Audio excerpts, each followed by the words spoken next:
नमस्कार, मैं हूं संजय शर्मा। आप देख रहे हैं 4PM न्यूज़ नेटवर्क। आज मैं बात करने जा रहा हूं आपको उस राज्य की जिस राज्य ने बड़े साहब और छोटे साहब के पसीने छुड़ा दिए हैं। वो राज्य जिस राज्य को भारत की आर्थिक राजनीति कहा जाता है। वो राज्य जहां से पॉलिटिकल पार्टियों को बहुत पैसा मिलता है और वो राज्य जहां से भारतीय जनता पार्टी ने बम्पर सीटें जीती थी। 23 सीटें लोकसभा में 2024 में एक एक सीट की मार हो रही है।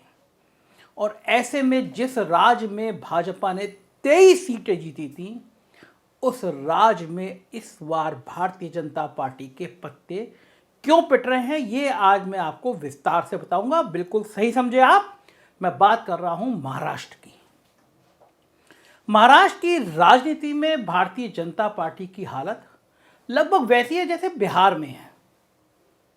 बिहार और महाराष्ट्र एक जैसे हैं।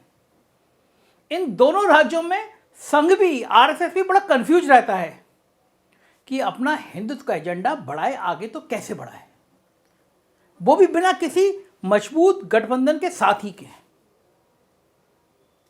मैं आज बात करूंगा महाराष्ट्र की, उसी महाराष्ट्र की जहां भारतीय जनता पार्टी का हिंदुत्व आज तक सफल नहीं हुआ।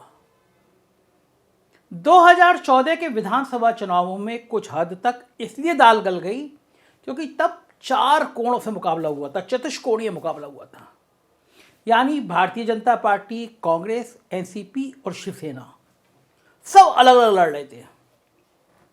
और इसी का फायदा केवल 27% वोट लाने वाली बीजेपी को मिल गया था।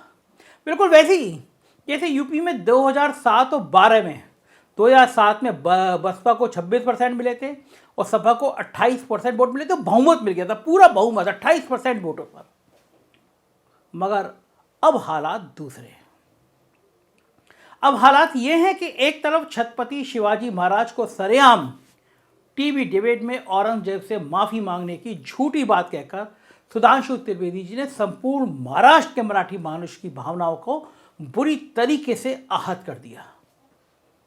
हम आप सोच भी नहीं सकते कि छत्रपति शिवाजी महाराज, जिनकी वीरता की कहानी हम लोग बचपन से सुनते रहे हैं, हमने तो अपनी किताबों में रटी थी वो कहानियां, उनके बारे में कोई ऐसी अपमानजनक बात बोल भी कैसे सकता है। इसके अलावा महाराष्ट्र में 80 और 20 की राजनीति जो भाजपा खेलती रही है, बीजेपी का फेवरेट गेम है, उसकी संभावना भी ना के बराबर है।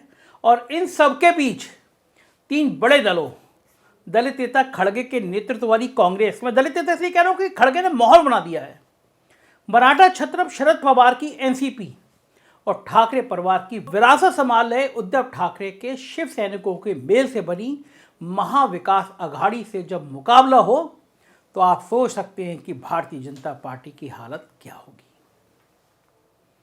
आप समझ रहे होंगे कि अंधेरी ईस्ट का उपचुनाव छोड़कर भाजपा क्यों भाग गई, चुनाव ही छोड़ दिया, लड़ी नहीं।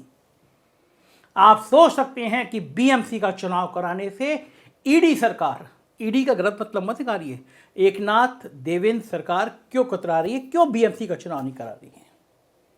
लेकिन इतनी विकट परिस्थितियों के बावजूद यदि नितिन गडकरी और देवेंद्र फडणवीस को किनारे लगाया जा रहा है तो इसे निश्चित तौर पर मोदी और शाह का ओवर कॉन्फिडेंस ही माना जाएगा, क्योंकि 50 खोके एकदम ओके वाली गुवाहाटी सरकार के नाम से महाराष्ट्र में बदनाम हो चुकी एकनाथ शिंदे की सरकार के सहारे यदि भाजपा ने इतना बड़ा मुगालता पाल लिया है तो बिल्कुल इसे ऐसा ही माना जाना चाहिए जैसे 2015 के बिहार चुनाव में भाजपा ने उपेंद्र कुशवाहा, रामविलास पासवान और जीतन राम मांझी के गठबंधन के सहारे पाला था। और नतीजा ये हुआ कि तब बिहार में 1/4 सीटें भी मिल नहीं सकी थी। ऐसे में सवाल ये उठता है कि आखिर ठाणे जिले की 2 विधानसभा सीटों के नेता एकनाथ शिंदे ने आखिर कौन सी गुट्टी शाह साहब को पिला दी है, अमित शाह साहब को पिला दी है, जो वो शरद पवार, उद्धव ठाकरे, खड़गे साहब की संयुक्त ताकत के सामने गडकरी, फडणवीस को किनारे लगाकर भी बाजी अपने पक्ष में करने का मुगालता पाल बैठे। सबसे पहले महाराष्ट्र में भाजपा के अब तक मजबूत नहीं होने के पीछे के कारणों को समझने के लिए महाराष्ट्र की राजनीति को समझना जरूरी है। मैं समझाता हूं। देखिए, महाराष्ट्र एक भावना प्रधान राज्य है। तभी मैंने कहा कि सुधांशु त्रिवेदी ने एक तरह से भाजपा की यहां कब्र खोद दी है। कोई भी मराठी, चाहे वो मुसलमान ही क्यों ना हो, छत्रपति शिवाजी महाराज का अपमान कभी बर्दाश्त नहीं कर सकता। जिस सूरत को शिवाजी महाराज ने साम्राज्य स्थापित किया, वहां शिंदा गुट के विधायकों को ले जाना और महाराष्ट्र की सरकार गिराना मराठी मानुष के दिल में तीर चुभने जैसा था। फिर सूरत से गुवाहाटी ले जाकर क्या हुआ, ये सब आप लोग जानते हैं। क्या कहानी थी, हर एक बच्चे बच्चे को पता है। इसके अलावा संघ पर चित पावन वर्चस्व, जिन्हें मराठी ब्राह्मण कभी ब्राह्मण मानते ही नहीं है, उनको कभी ना कभी तो ना तो मराठों ने स्वीकार किया और ना ही ब्राह्मणों ने। ये एक अलग परेशानी है। वहाँ का दलित समाज भी, खासकर रिपब्लिक पार्टी के बिखरने के बाद से, मोटे तौर पर कांग्रेस के साथ है, क्योंकि कांग्रेस ने महाराष्ट्र के दलित समाज के नेता सुशील कुमार शिंदे को मुख्यमंत्री से लेकर देश के गृह मंत्री तक पहुंचाया। याद होगा आपको, शिंदे साहब वो गृह मंत्री थे जिन्होंने अजमल कसाब को लेकर अफजल गुरु की तक को फांसी के फंदे तक पहुंचाया था। ये बात बहुत चर्चा में थी। उन्हीं के गृह सचिव आर.के. सिंह, जो मोदी सरकार में मंत्री हैं, उन्होंने आरएसएस के कामकाज को, तरीकों को, आरएसएस के संगठन को आतंकी संगठन बताया था। इसके अलावा जिस प्रकार से महाराष्ट्र के दलितों के बीच हीरो की तरह पूजे जाने वाले जाबाज आईपीएस हेमंत करकरे का जिस प्रकार प्रज्ञा ठाकुर जैसी भाजपा के नेता सरेआम श्राप देती हैं, अपमानित करती हैं, अपमान सार्वजनिक रूप से करती हैं, उससे महाराष्ट्र का दलित समाज कभी भगवा उठाएगा, इसकी गुंजाइश खत्म हो जाती है। अब आते हैं महाराष्ट्र के सामाजिक समीकरण पर। तो महाराष्ट्र में मराठा 32%, मुसलमान 11% और दलित 12% है। यानी मोटे मोटे तौर पर 55% वोट तो सीधे भाजपा के खिलाफ हैं। यह यूपी नहीं है जहां 19% मुसलमान और 9% यादवों के खिलाफ माहौल बनाकर सभी तबकों के बीच से भाजपा वोट खींच लेती है। अब तक तो महाराष्ट्र में भाजपा की थोड़ी बहुत दाल इसलिए गल जाती थी क्योंकि वहां के मराठा समाज में विभाजन था। आमतौर पर शहरी मराठा ठाकरे के परिवार के साथ, तो मोटे तौर पर अधिकांश हिस्सों में ग्रामीण और किसान मराठा शरद पवार के साथ था, और ठाकरे परिवार के साथ भाजपा का गठबंधन था, ये सब जानते हैं। लेकिन जब से गुवाहाटी मॉडल के तहत ठाकरे परिवार की पीठ में छुरा घोंपा गया, तब से ठाकरे परिवार और शरद पवार एक साथ लामबंद हो गए। यानी शहरी और गरीब मराठा एक साथ हो गए। साथ ही बचे कुचे मराठों को सुधांशु त्रिवेदी जैसे लोगों ने लामबंद करवा दिया।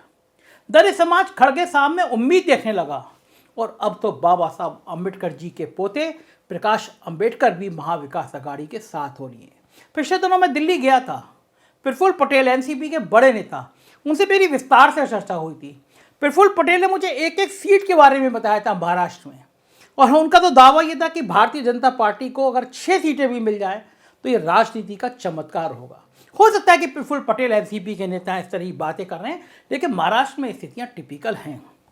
अब ऐसी विकट परिस्थिति में गडकरी जैसे जात पात से ऊपर माने जाने वाले नेता को किनारे किया जाए।